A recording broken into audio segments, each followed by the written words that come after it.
코리아 비즈니스 리뷰입니다. 오늘 저희가 좀 깊이 파고들 주제, 바로 AI 인재 전쟁입니다. 아시다시피 지금 2025년 전 세계적으로 AI 전문가 확보 경쟁이 정말 전쟁 수준인데요. 저희 코리아 비즈니스 리뷰가 집중 분석해보니까 이 한국 상황이 특히 더 심상치가 않습니다. 왜 이렇게 AI 인재 찾기가 어려운 건지, 그리고 우리 기업과 국가는 지금 어떤 상황에 놓여 있는지 한번 짚어보겠습니다. 네, 이게 AI 기술이 이제 산업 전반에 필수가 되다 보니까요. 인재 부족 문제가 상당히 구조적인 문제로 떠올랐습니다. 단순히 사람 구하기 어렵다 이런 차원을 넘어서 국가 경쟁력하고 바로 연결되는 문제죠.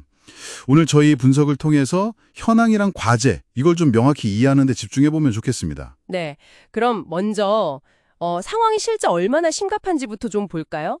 저희 분석 결과를 보면 기업 10곳 중에 8곳 이상, 그러니까 84%가 AI 인재 확보에 어려움을 겪을 거라고 예상하고 있어요. 이게 IT 기업은 당연하고 금융이나 유통, 제약까지 거의 산업 분야를 가리지 않고 AI 전문가를 찾고 있더라고요. 맞습니다. 미국 리베처 조사를 봐도요. IT 의사결정자의 88%, 그리고 HR 담당자의 76%가 인력 부족하다 이렇게 얘기를 했고요. 또 베인앤컴퍼니 연구에서도 경영진의 한 44% 정도가 내부 전문가 부족, 이걸 가장 큰 걸림돌로 꼽았습니다. 그리고 시장조사 기관인 IDC 전망을 보면요. 2026년까지 IT 인재 부족 때문에 전 세계 기업 손실액이 이게 약 5조 5천억 달러. 우리 돈으로 하면 7천조 원이 넘는 어마어마한 규모의 손실을 볼 수 있다고 전망했습니다. 7천조요? 와, 규모가 상상을 초월하네요. 경쟁이 이렇게 치열하니까 당연히 몸값도 엄청나게 뛰고 있겠죠. 특히 글로벌 빅테크 기업들 조건은 정말 입이 떡 벌어지던데요. 오픈 AI가 신임 연구원한테 연봉 12억 원, 테슬라는 10억 7천만 원, 이런 얘기가 나오는데 이게 진짜 현실인가요? 네, 실제로 그렇습니다.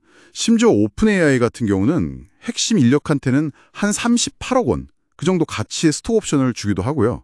근데 이제 연봉만이 다가 아니라는 점이 중요해요. 이런 기업들은 동시에 최고의 연구 환경, 그러니까 세계적인 동료 연구진이라든지 최첨단 인프라, 또 연구 자율성까지 이런 걸 다 제공하면서 인재를 끌어들이는 거죠.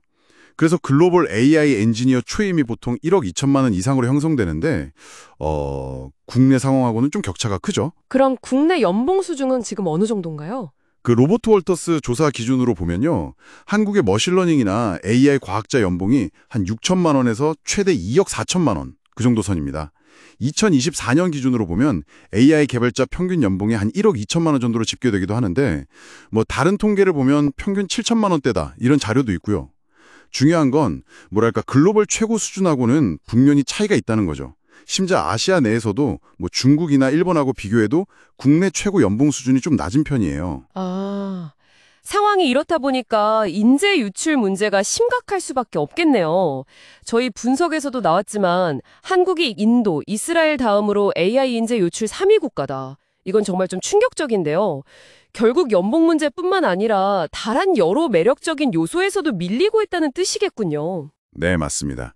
글로벌 기업들은 막대한 보상 외에도 예를 들어 CVPR 같은 아주 권위 있는 학회를 후원한다든지 아니면 마이크로소프트나 구글처럼 자체적으로 기술 교육 프로그램을 크게 운영하고요. 그리고 무엇보다 중요한 건 아까 말씀드린 것처럼 정말 뛰어난 동료들하고 같이 일하면서 성장할 수 있는 환경을 제공한다는 점입니다. 환경. 국내 기업들도 근데 가만히 있지는 않죠. 저희가 취재해보니까 LG나 현대차 같은 기업들이 직접 CVPR 같은 해외 학회 부스를 차리고 인재 영입에 나서기도 하고요. 네이버 같은 곳은 아예 상시 채용으로 전환했고요. 네, 그렇죠. 삼성전자나 SK하이닉스 같은 대기업들도 연봉 인상은 물론이고 업무 자율성을 준다거나 성장 시스템을 만든다거나 근무 환경 개선, 스톡 옵션 제공 이런 걸로 대응하고는 있습니다. 근데 여전히 좀 버거워 보이는 건 사실이에요. 최근에 네이버랑 SK텔레콤 간에 인재 영입 문제로 좀 갈등도 있었잖아요. 네, 그런 사례들이 있죠. 그래서 외부에서 데려오기가 어렵다 보니까 이제 내부 역량 강화, 그러니까 재교육에 힘쓰는 기업들이 늘고 있습니다.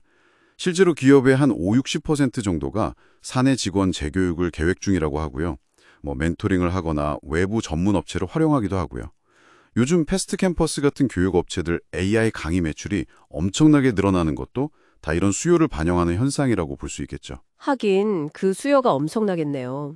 하지만 이게 개별 기업들이 노력한다고 해서 이 거대한 흐름을 바꾸기에는 좀 한계가 있어 보입니다.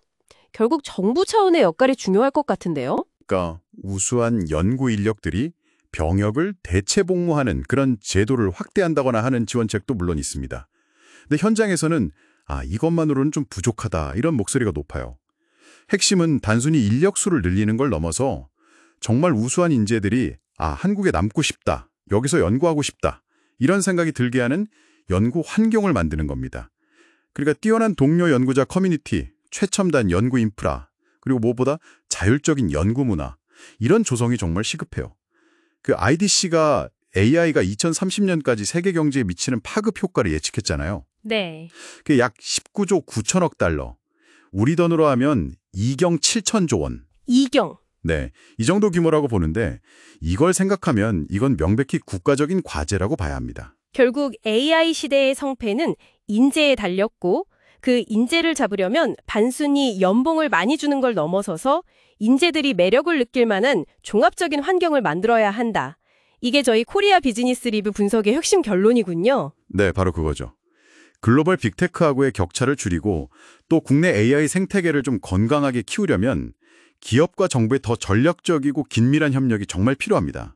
단순히 인력을 확보하는 차원을 넘어서 이 인재들을 어떻게 성장시키고 또 어떻게 계속 유지할 것인가, 여기에 대한 깊은 고민이 필요한 시점입니다. 여러분의 일과 삶에는 이 AI 인재 전쟁이 지금 어떤 영향을 미치고 있을까요? 한번 잠시 생각해 보시는 것도 좋겠습니다.